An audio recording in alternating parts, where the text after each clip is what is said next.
Pernahkah Anda merasa sudah bekerja keras, mencoba banyak hal, tapi kok rasanya seperti jalan di tempat? Anda tahu butuh inspirasi baru, butuh cara pandang yang segar, tapi bingung harus mulai dari mana? Nah, hari ini kita akan membedah sebuah buku resep untuk pengembangan diri. Tapi isinya bukan teori-teori berat, melainkan kumpulan catatan perjalanan yang sangat nyata. Judulnya Best Practice Journey, sampai di titik ini. Betul sekali.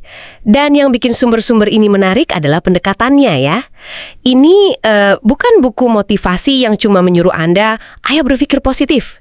Ini lebih seperti jurnal lapangan. Dari orang-orang yang benar-benar terjun, mencoba, bahkan mungkin gagal, belajar, lalu membagikan apa yang berhasil. Misi kita hari ini yaitu menyaring saripatinya untuk Anda. Tepat. Jadi mari kita langsung masuk. Sumber kita adalah buku itu sendiri, mulai dari sampul, kata pengantar, sampai beberapa bab di dalamnya. Pertanyaan pertama yang muncul di benak saya sih, siapa sebenarnya orang-orang di balik perjalanan ini? Buku ini kan terasa sangat personal. Itu poinnya sangat penting.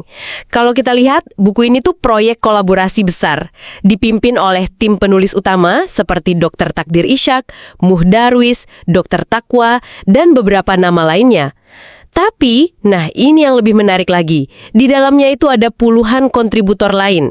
Jadi ini bukan suara satu orang guru, tapi lebih mirip ruang diskusi yang ramai gitu. Setiap orang berbagi cerita dari sudut pandangnya. Wah, jadi seperti album kompilasi ya. Setiap lagu punya cerita sendiri, tapi jadi bagian dari satu tema besar. Ini menarik loh. Biasanya buku seperti ini kan ditulis oleh satu atau dua pakar saja.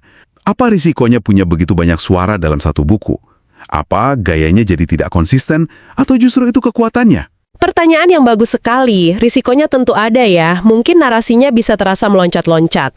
Tapi dari yang kita baca, kekuatannya jauh lebih besar.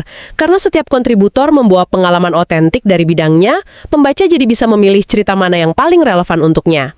Ada yang dari sudut pandang mahasiswa, ada dari dosen, pimpinan juga ada. Jadi, alih-alih satu resep yang dipaksakan untuk semua, buku ini jadi semacam prasmanan inspirasi. Anda bisa ambil yang Anda butuhkan. Sebenarnya niat atau tujuan besar di balik buku ini. Kenapa mereka merasa perlu mendokumentasikan semua perjalanan ini? Kata pengantarnya sangat jelas soal ini.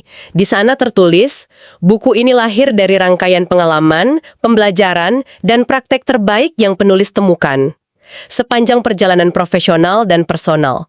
Mereka secara eksplisit mentargetkan pembaca yang sedang dalam proses pengembangan diri, memimpin perubahan atau berupaya memperbaiki kualitas kerja.